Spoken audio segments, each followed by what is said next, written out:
the passion trifecta. Okay. And so these are the three things that we say start to create heat in each other. Okay. Again, one is to have obstacles. Once we're in a relationship, the obstacles go away. Like we've won the person. Yeah. There's no more of that like, that's just the challenge. Yeah, the challenge is gone. The mystery is another thing that we lose. We start to know each other so much. Yeah. We think that all this connection and closeness is going to create hotter sex, but actually it can be the opposite. And then the last one is novelty or naughtiness. So in the beginning, we have novelty naturally because everything's kind of new. But we start to go to the same restaurant. We start to have these same habits, right? And we don't have naughtiness. Yeah. Romeo and Juliet is like a perfect example. They had irresistible attraction because they had obstacle. They weren't supposed to see each other. They had mystery. They met at a ball, you know, with like the masks. And then they had naughtiness. They broke the rules. And they saw each other anyway. And they had novelty because it was all new. That creates such irresistible attraction that, I mean, in their case, they were willing to die for it.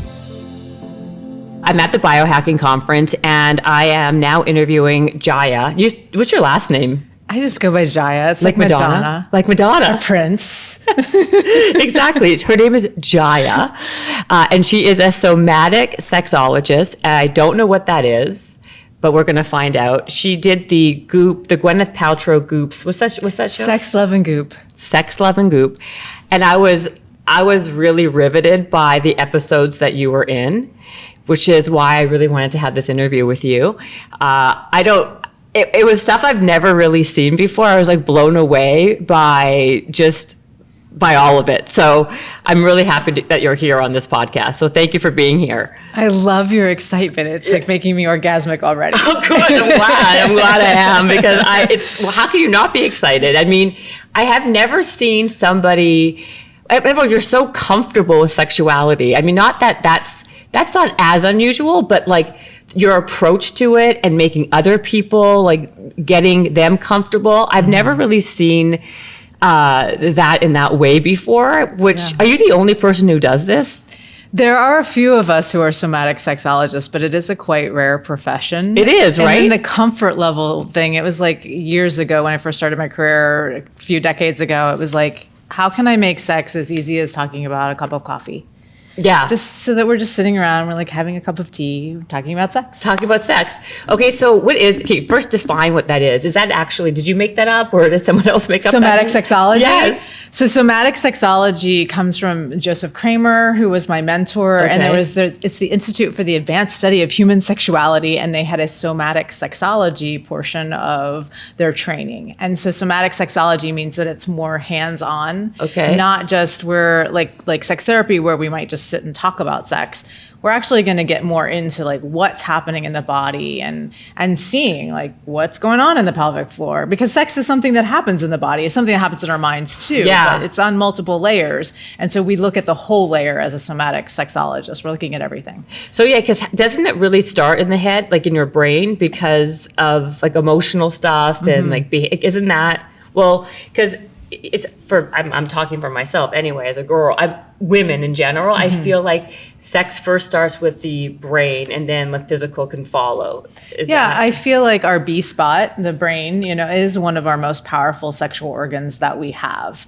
And what I've seen so far in working with so many people over the years is that we're all wired a little bit differently. So when you talk about like gender, how does gender affect that? How does how we were brought up affect that? How do our early sexual experiences affect that?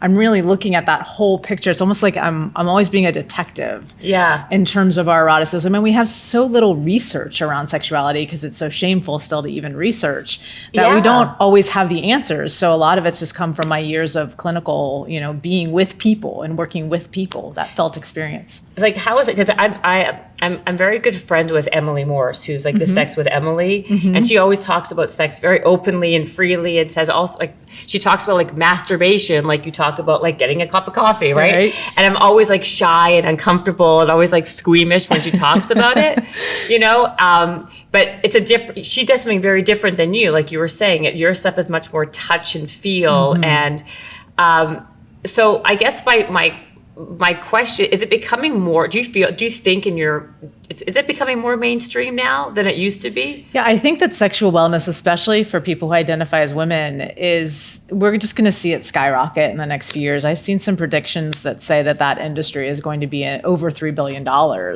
because sexual wellness, women are becoming more empowered. We're having this conversation, and it's people like you know, who are having shows, and we're having these candid conversations, right? Where we can start to really peel back the shame and empower and own ourselves sexually. But I'm still, to be honest, and I still feel not shameful, but it's embarrassing to talk about it. Like for me, still, like I feel like how much of it is like how you were brought up and like your experiences in the past. Like, is it hard to break through if you've had a certain like background where it was much more shame? Not because mine was much more shameful, but it was not something we talked about. Like, it wasn't something that was like out in the open, and it's hard to kind of evolve away from that, even if it is much more open and more mainstream now. I think we live in a culture that is a sex night. I think it's just the culture in general. We live in that kind of don't talk about sex, be shameful about your desires.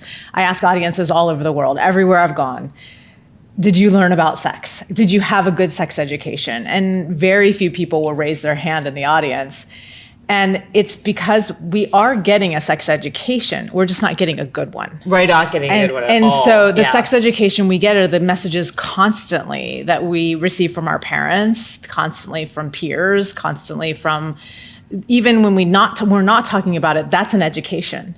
That's something that's teaching you that it's not okay to talk about. And so it's a journey to unraveling all of the conditioning and programming and really getting underneath, well, who are you? Right. Who are you really without all that conditioning and all the shaming and all the programming based upon what our culture and our parents and religion and so many things have taught us? What's like the number one issue that you see the most, that people come to? Do you have like a lot of personal clients? Yes. Like you do? Yes. Okay, so what is the number one problem that you see? The number one problem people come to me for is usually a mismatch. Yes. They feel like in their partnership that they, like, one person wants more sex, the other person doesn't. One person likes a certain thing in bed, the other person doesn't want to do that thing. Right. And so oftentimes it's not that we're sexually incompatible. I think that that's a mythology.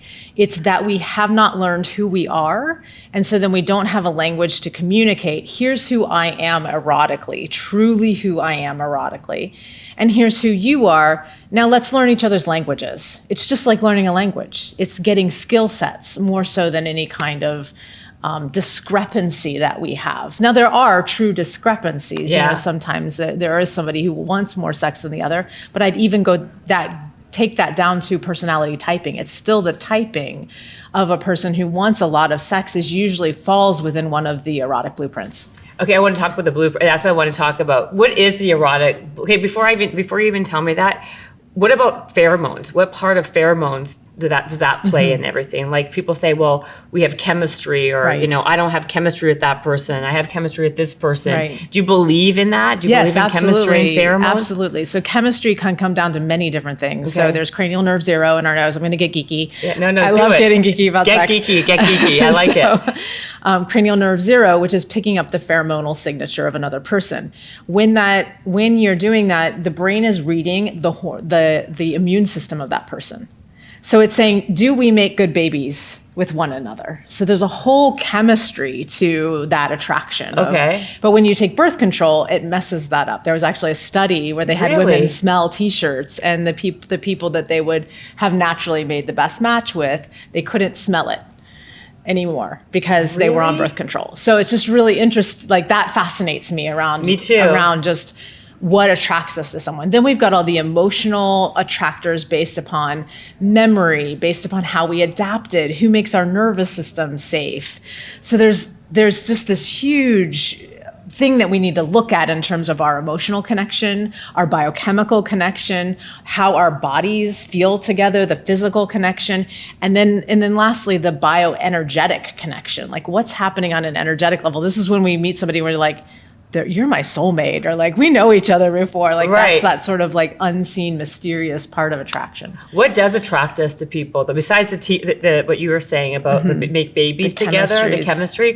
What does in your education and knowledge are the biggest attractors to people back and forth? So there's a number of things depending upon gender too. So Okay, like yeah, tell us shiny both. hair is one of them for like men because it signals that somebody's healthy. So where they're looking for markers, again, a lot of it comes down to fertility. It's like, can that person produce healthy babies? Right. Can we make offspring together that's going to be healthy? So they're looking for things. Shiny hair is a symbol of estrogen, like somebody has more of that. So that's one thing. Like confidence, we look for that. Can somebody protect us? Can somebody provide for us? That's women to men though, yes, right? Yeah. What's men to women? So the hair for sure. The health, confidence is also one. Sense of humor. Those are some of the things. Sounds similar to what women look for in men. Yeah, we look for similar things. We're looking for somebody who is healthy, who we feel good around, and who we connect with on multiple levels, intellectually, at the heart, and also at the sex. So what happens? I'm sure you see people also who, because this is that maybe they had a relationship that had a lot of sex in it at the beginning, and then of course, children or whatever happens, and they lose that sexual appeal for that person, and they become they're in that friends feeling. Roommates. Yeah.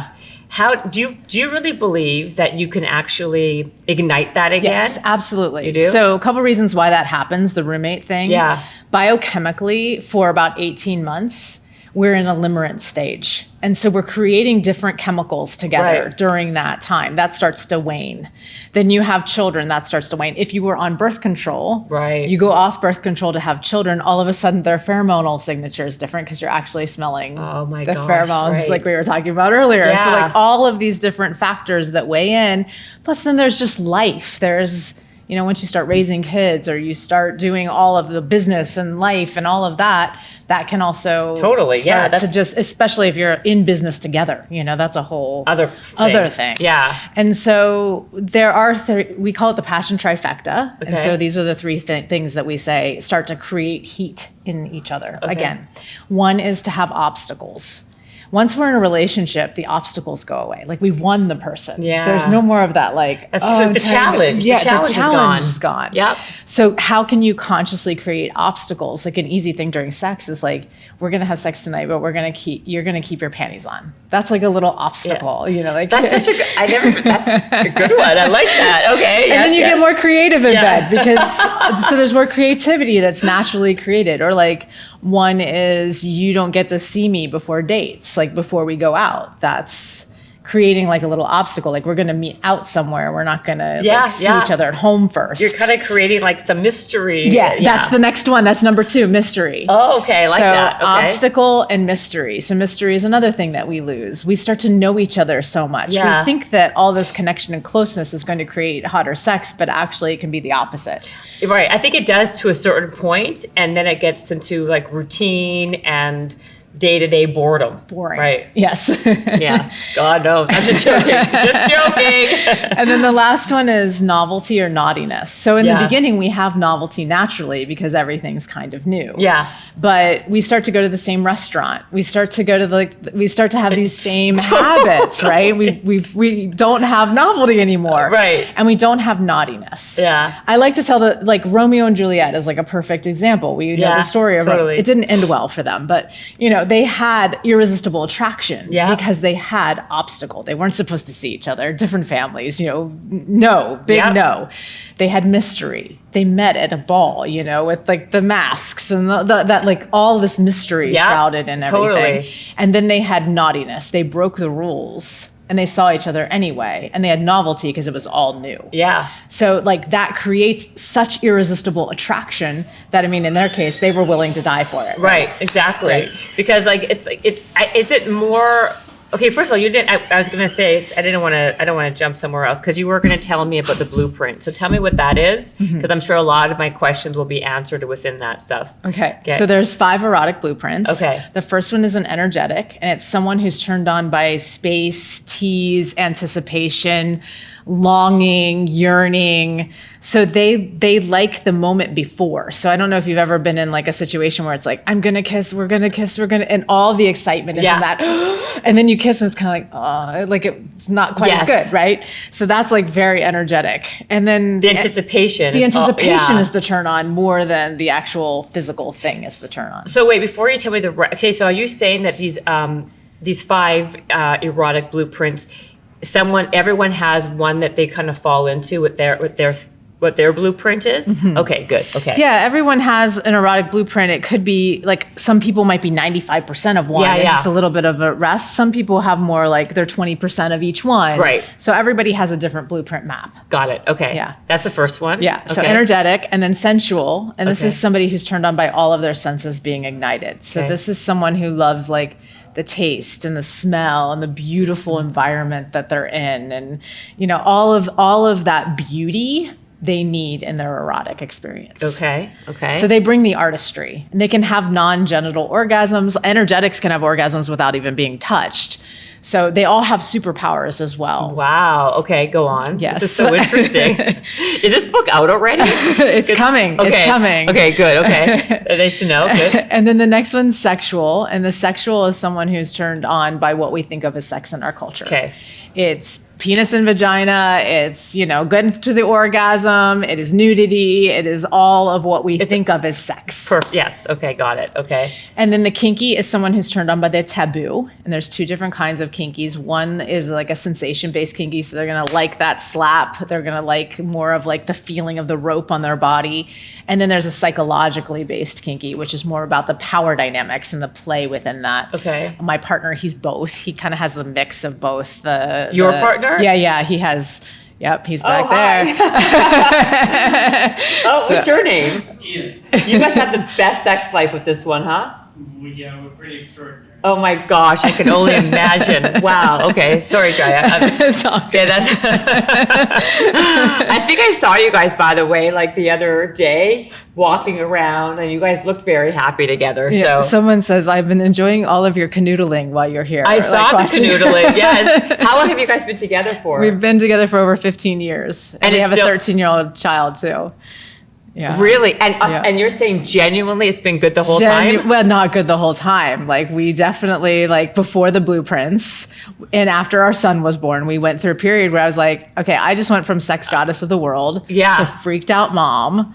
And so even you, Jaiya. With all the tools that I knew, except for I didn't have the blueprints yet. Like I had all the sex techniques in the world. Like, yes. I knew all the good blowjob techniques. I wrote the books on them, right? I know you did. You did write the book. I know. It's so true. I know. And then that wasn't working. I couldn't get his interest. I'm like trying striptease, like no, right? Like trying to get him to do all these things. And not into it. Well, the problem was that I was initiating in my blueprint. And I didn't yet, hadn't figured this out yet. And I love how when we have our own adversity, we problem solve and we That's figure out. That's the best way to right? problem solve, right? When you have that problem yourself, right? You're much more interested and driven to find the answer for it. Yeah. So here I am, a sexologist with all the techniques, but none of the techniques worked. So what was I doing wrong? And it was because I was approaching it from the sexual blueprint. I would like touch his genitals and be all like, let's have sex. And he not into it. Not into it. And then we think also gender wise, like what guy wouldn't be into that? Because we have a stereotype that all men are sexual. Yeah. Which is, we've debunked that through all the people who've taken the erotic blueprint quiz. Is what we've found is that most men aren't all sexual. They have a wide range throughout all the blueprints. And so it's really lovely. I thought all men were like really into, no? Not into this. So he kept saying to me, like, you're being too obvious. You're being too direct. And then he'd come to bed and cuddle with me. And I'd be like, oh God, he's cuddling. Like I'm rolling my eyes like, oh God, he's cuddling again. Right. Like he just wants to cuddle and go to sleep. And I didn't recognize that his cuddling was him initiating. And he didn't like the way I was initiating because I was too obvious in the way that I was doing it. Or too masculine, I would say, would be the word that we normally would think that would be, right? Right. Okay. And so when we took my own quiz, later, it was interesting because I was 0 kinky, which is his number 1. And I was like 5% sensual, which is his number 2. He was 0 sexual, which is my number 1.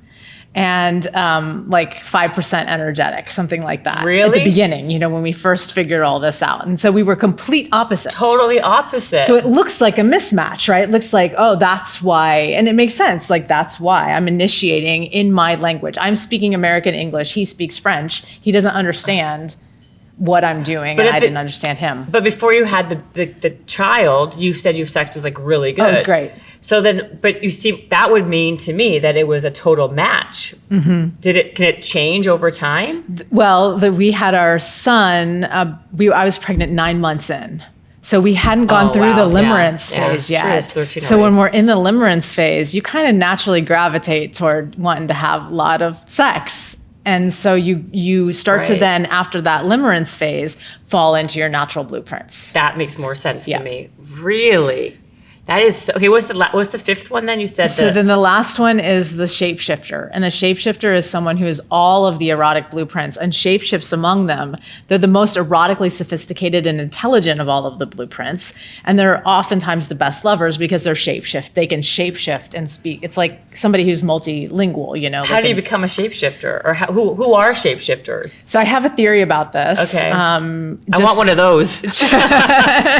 Just in working with people, is that I think deep down we're all shapeshifters, but we have been conditioned and programmed, and through our traumas and hurts throughout life, we start to peel away parts of ourselves, and we start to compartmentalize. So your blueprint actually shows you where you're limited, and the shapeshifter, when fully developed and fully blossomed, they are our ideal in some ways. Not that I want people to start thinking something's wrong or bad or broken in them. Like, that's not the message here. It's just that our wholeness actually, and I think our natural state actually, is the shapeshifter, that we're all of it. And then we've just said, no, that part's not okay. And we put that part away. Interesting. My gosh. Okay. And so where do you find them? Yeah. So we have noticed that everybody who's gone through our journey and our program ends up becoming a shapeshifter by the end, because they do this work of healing and like all of that. So come join our community, and I was going to say, that's where I'll find them. How did you come up with this program? Like, did someone help you? Did you how did it even come to be? So I was in my office one day, and I had a number of influences. So Jack Morin, who wrote a book called The Erotic Mind, was an influence. And he talked about something called your core erotic theme. And it was all based on your peak erotic experiences. So you would take like your top erotic experience and go, well, that's your theme. Instead of looking at dysfunction, looking at, well, what was positive? Right. And so I started thinking about that, and I thought, I love like personality typing test, like I'm really super into the Enneagram and like Myers-Briggs, and I thought, nobody's done this for sexuality. And so I just started paying attention, like, well, what's happening? How are my clients wired, and what is it that turns them on? And I'll never forget, I was in my office one day here in Los Angeles, and I was hovering my hands, like showing this couple, he had erectile dysfunction and they weren't connecting sexually.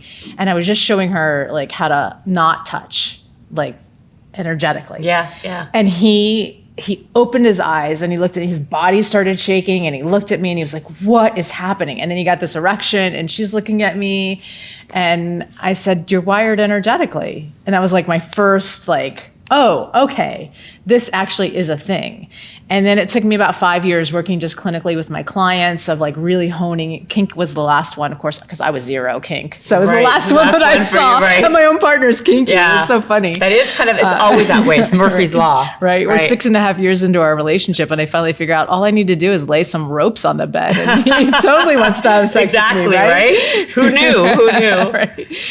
And so, it was just so fascinating to watch then the whole thing unfold. And then when I started speaking about it, people coming up and just be like, oh my gosh, this makes so sense for like all my past relationships or the relationship that I'm in, and watching all those ahas as people recognize themselves. And then also people saying like, thank you, because I felt like I was broken, like energetics, especially feeling so misunderstood. Like nobody understands that like going after my clitoris and pounding on it and rubbing on it the thing that's going to get me there. I'm actually just dissociating out of my body because it's too much, too quick, too fast. Well, that's why I first started this whole podcast by saying, like, isn't it mostly in your head? Maybe it's not for everybody like that. Maybe it's only for some people. I always assume a lot of girls were just like that. And maybe it's not true, right? We have seen from the quiz, and I think we've had over 1 million people take the quiz now. That's a lot. Over 2 million, says my lover. 2 million? What do you do, by the way? Do you... I run the company. Oh, you run what's the company called? The Blueprint Company? Or The Jaiya The Blueprint Company? Breakthrough. Is that what it is? Yes. And you run the company? So how long has this company been around for? He's my CPO, my Chief Pleasure Officer. I love that. Oh my God, that's such a good name. I love that name. Yeah, I've been doing this for a few decades, but we've actually had the company, I think we launched around 2011 was when we launched. That's a long time. Yeah. How come I guess it's funny. The show just kind of brought you much more to the general masses, right? Because how do you know unless you know? Right. And because we don't have this conversation, it's not out in the mainstream. It's hard for us. Like we can't advertise. We can't even sending emails and stuff. We get kind of lumped into like porn, or we get lumped into like a lot of other stuff where even just us being able to educate, like I can't tell you how many times I've been kicked off of like YouTube or social media when it's just me, an innocent me, sitting there, innocent me. Yeah, innocent, right, exactly. Sitting there just talking about these things, Oh, I guess that's true. Am I going to get banned by putting those words on my? They probably will. They'll probably like shadow ban me, right? Maybe, I don't know. For saying those words. It really depends on if they're on to you. I mean, they might be. After between you and Dave Asprey, I'm going to be totally banned, like thrown off of Instagram. I think. As Dave says, then you're just dangerous. Then you just know that you're dangerous. Yeah, and that's not bad. That's not a bad thing. It isn't. But they're throwing off. Like they're throwing a lot of people off right now. If you're not, you probably don't notice. It's so interesting. There's this censorship of education. Yeah, and that we need this education. I mean, imagine having had this education when you were in school. Right. And I would love to see these curriculums in high schools, and we've gotten some of this in some really progressive high schools where they're talking about blueprints and helping people understand who they are and how to communicate and having consent conversations. Yeah. And it lowers abuse. It lowers 100%. In countries who have more sex positivity, we see less crime. Yeah, for sure. Exactly. I would imagine that would be the case. I mean, wait, so I was going to say something about personality. You were saying something about personality types. Did you see any kind of correlations between personality types? Like alpha males tend to be this blueprint. Alpha females tend to be that. Like, is there any? We haven't done any research on it yet. I would love to see it. I love stacking these things. I think it's it's like a fascinating. Ian calls them stack hacks. Yeah. Like you can kind of hack yourself by knowing yourself 100%. so deeply by going, okay, here's who I am on the Enneagram. How does that tie into my erotic blueprint? Here's, I'm really high testosterone alpha, like super. Does that tie into my sex? Or do I mask myself as a sexual because that's what I'm supposed to be? Right. So I think that happens a lot because a lot of alpha males are low testosterone actually. Right. And that's why they're compensating a lot of times. That's just my psychological 10-cent, thing. But yeah, that would be such an amazing study. Like how does biochemistry play a role? If you have higher testosterone, are you more likely to be sexual? I am a high testosterone vulva-bodied human. Right. So does that play a role in me being such a sexual human? Yeah. How does all of this like nature, nurture, it's so fascinating. It is fascinating. But you don't have any research or stats on that? I don't, and I would love to see somebody do that research. It'd be amazing. Yeah, me too. So we'd have to put that on our questionnaire next. What is your testosterone level? Yeah. We have gender, we have relationship style, those kinds of things. And personality style. If you're I just think all of it's super fascinating. So what do you do when you see something? What's the first thing that you look at? Or how do you make people who lost their, thing with each other, the sexual, how do you bring them back together? The first thing we look at is the blueprint. So we create a map.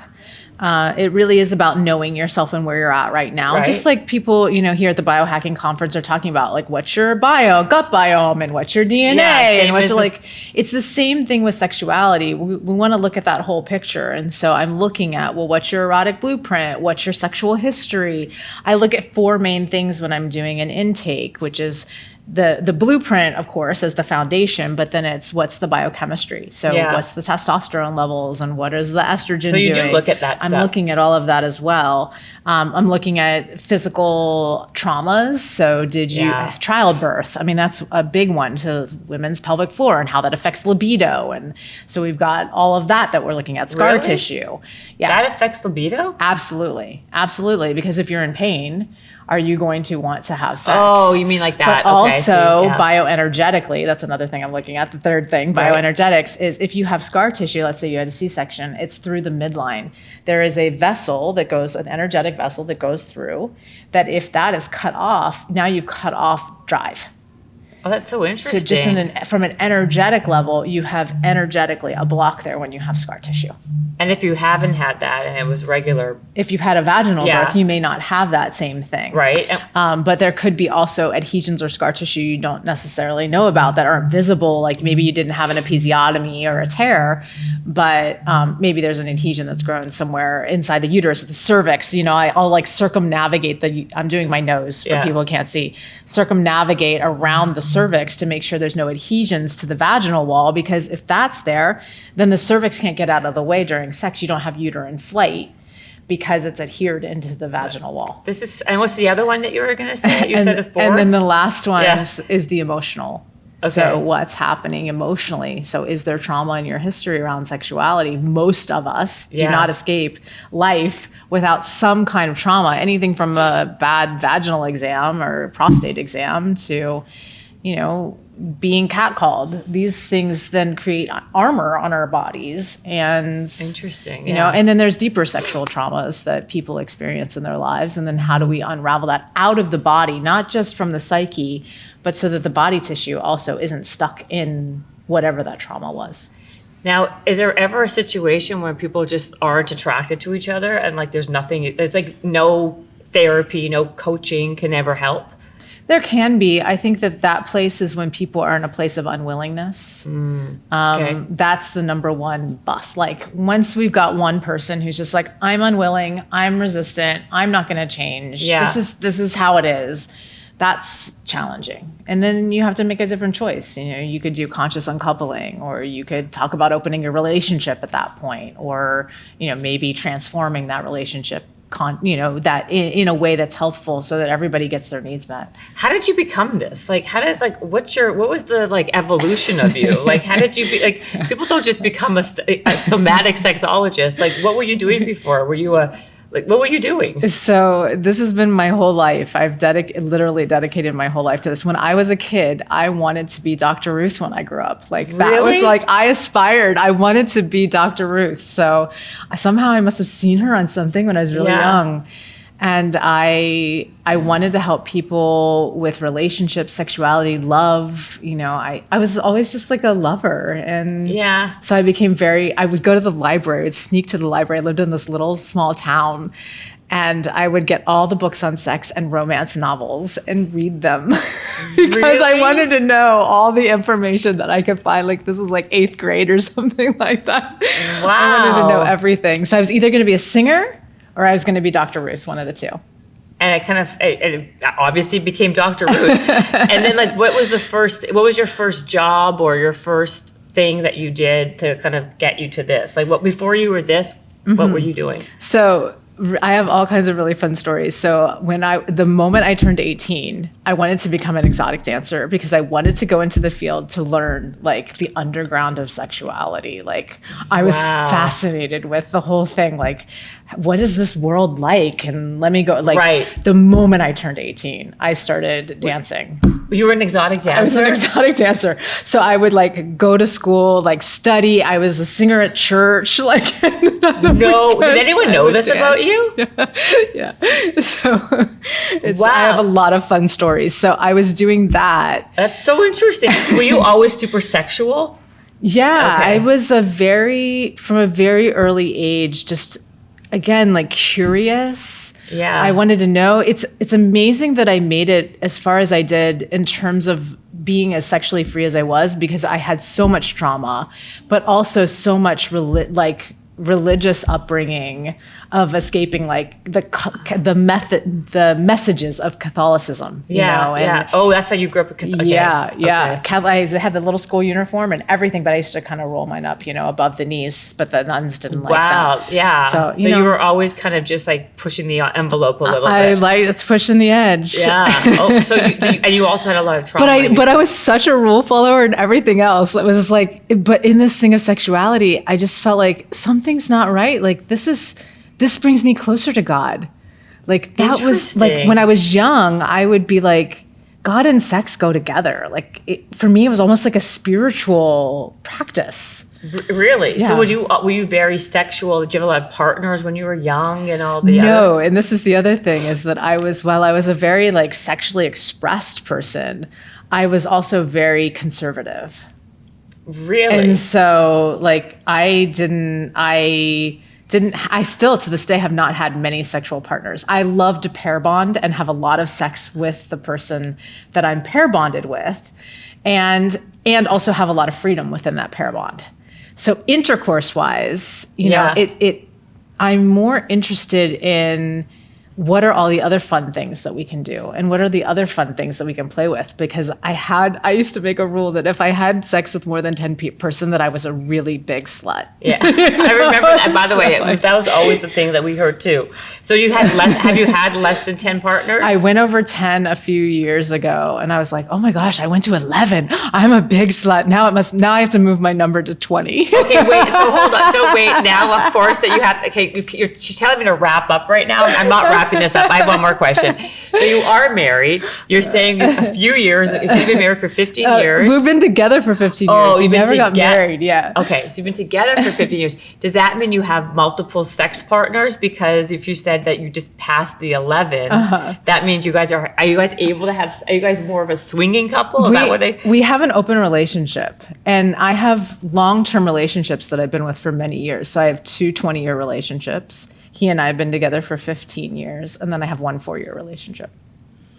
Okay. I know, your brain is on How am I supposed to be doing a podcast for 20 minutes about this? Are you joking me? This is like more interesting than... So wait. So this is only one of your partners? This is one. He's my anchor partner, my nesting partner. We live life together. Or we say we're lifetime lovers. Okay, wait. What does this mean? We're lovers for this lifetime.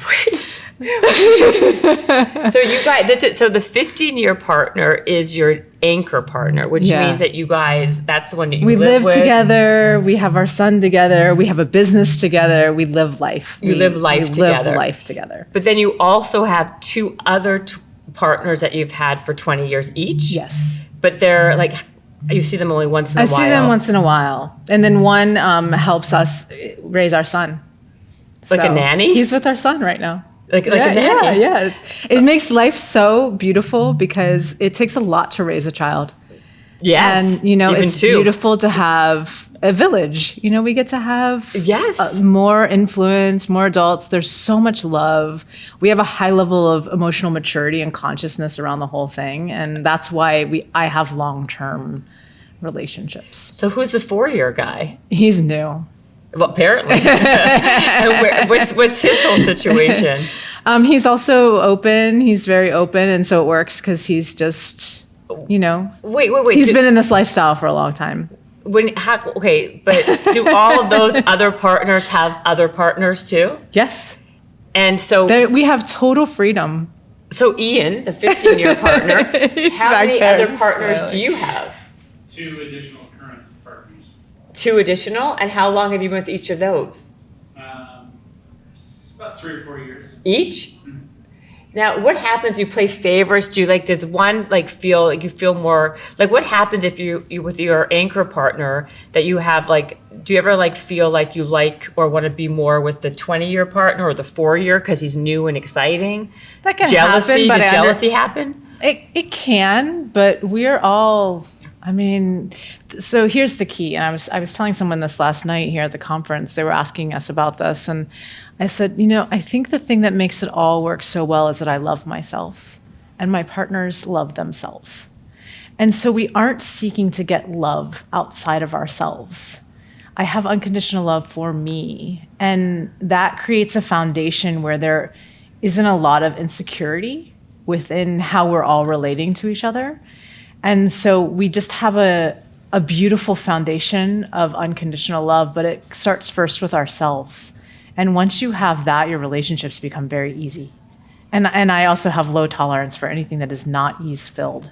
Right. You know, if people like our new lover, if he doesn't lift Ian and I up, if he were like, oh, that Ian, he's like, why are you doing that guy? Yeah. Out. Like, it just wouldn't, it's not even a conversation. So that energy is not even in the relationships. It's not at even all. in the relationships. And so, not that jealousy within open relationships doesn't happen. It happens.